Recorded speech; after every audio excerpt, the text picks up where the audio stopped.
Hey everyone, and welcome back to the ScrapbookPal YouTube channel. My name is Safia from Stampin' with Safia, and today I'm going to be working with a stamp set and a die set here. This one here is the Catherine Pooler Cheers to You Sentiments, and then also the Floral Round Sizzix dies that were a vault release from earlier this month. So today I'm going to be working with a square card base. This is 4.5 by 4.5, and I need it to make it just slightly bigger than that die for it to fit. This is the layering piece that I'm going to put underneath that die, and I'm just going to go ahead and cut that to size.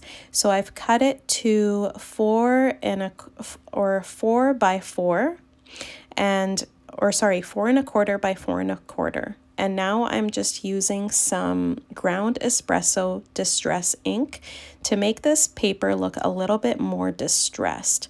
So I'm trying to make it really dark in the corners and kind of leave the middle that same color that the paper was, so that the die kind of follows the pattern.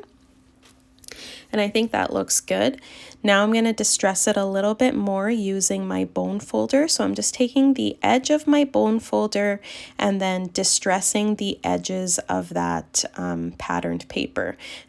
Make sure you guys let that dry a little bit so that it doesn't color your hands. And if it does, just use a baby wipe and clean it up. So yeah, I'm really trying to make this paper look distressed, and so I'm going to even rip it in some parts. And it might look a little bit weird to you at first, like, why are you doing this? I'm even crumpling it a little bit, but I really wanted that paper to look distressed underneath that floral frame because I thought that that was a really cool look for the frame to go on. So now I'm just kind of deciding which way I wanted to put that. I'm going to take my frame die and cut that in that light green cardstock. And for the rest of the flowers there, we're just going to go ahead and do those in white. So there's my floral wreath, and for this part, I'm just going to lift those dies up very carefully so that the middles stay on the sheet, because I'm going to use the middle part of those later to put back into the centers of those dies. So I've just left them exactly the way they are, and I'm just going to set them off to the side. For my flowers, I'm using Y11 to color the side yellow ones there. And I actually recorded this, but I guess I didn't press the record button, so that recording didn't come through, and so I'm just kind of going over them to show you how I did it. For the pinks, I'm using R81 and R83, starting with R81 to color the entire flower there, and then using the R83 to color the middle and just kind of the inside part of the flower. So once that's done, I'm just going to set the flowers to the side, and I'm going to start to glue them down onto the floral wreath. Now it's really easy to line those up because the shapes are very distinct.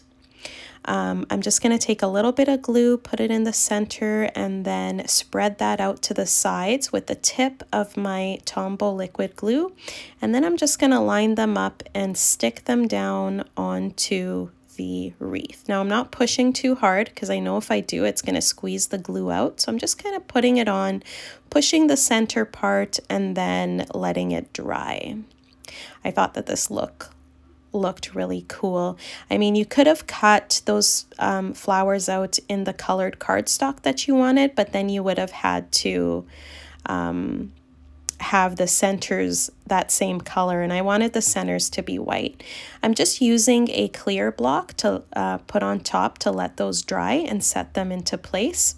It's always a really good technique if you don't want to get your hands all mucky with glue, which I always do. So I really like putting the glass block on top to set it into place. And later you can just wipe down those glass blocks with a baby wipe, or even just run it under the tap. So now I'm going to take that antique looking piece of paper. It actually looks like a piece of material, like a sweater or something, which I think is really cool. So I'm just going to glue that with my Tombow glue, and I'm using that so I can wiggle it around and get it exactly where I want it to be. I thought about having the card open top to bottom, but then I decided to have it open sideways because the wreath was all kind of pointing sideways. And so if you have a card that's opening up and down, it's just the person naturally is trying to open it from left to right. And so if it's opening up and down, it would have just been kind of awkward. So again, I'm using the same technique with the glue, putting it just in, you know, big areas, and then using my clear block to let that dry as I put it on. I also made sure to make sure that the flowers were all touching the brown area, because the white is where I'm going to be putting the white pieces back in, and that's exactly what I'm doing right now. So I've just took a dot of glue and stuck it into all of the little holes of the flowers, and now exactly the way I left those little white pieces, I'm putting them back into the areas of those flowers, and it's super easy to do this. I thought it was going to be a little bit difficult, but once I had it, once I had a technique on how to do it, it worked out really well. And now those flowers are just going to kind of pop. So you're going to see the pink borders, and then the yellow borders, and then the white inside, which also brings out the border of that card, right? So yeah, very carefully putting those inside, and those little pieces are kind of hard to pick up. So if you have a sticky tool like the one I'm using, go ahead and use that to pick those up. And because the glue's already there, it sticks down pretty easily. So there we go, that's all done. Now I'm going to take these little flowers and cut them out in pink and yellow. I decided to do both colors just so I would have an excess. And for my greeting, I am using the On Your Wedding Day stamp, and I'm just gonna go ahead and emboss that. So what I did with this piece of paper, this is the same linen paper, I took that circle and I kind of cut the end on there so that it would fit perfectly within that frame area there. And now I'm just gonna emboss that in some white, with some white embossing powder. So I'm just gonna actually do the embossing part off screen. I'm just getting rid of all of the garbage there. Looks really good actually after it was embossed. So the first thing we're gonna do is stick that down. I'm taking the end, the flat side of that, and sticking it under the flowers. I tried to do it with a piece of white and like gold colored embossing, but the white just stuck out way too much and I really wasn't happy with it. I also didn't want to emboss directly onto the card just in case it was crooked or something.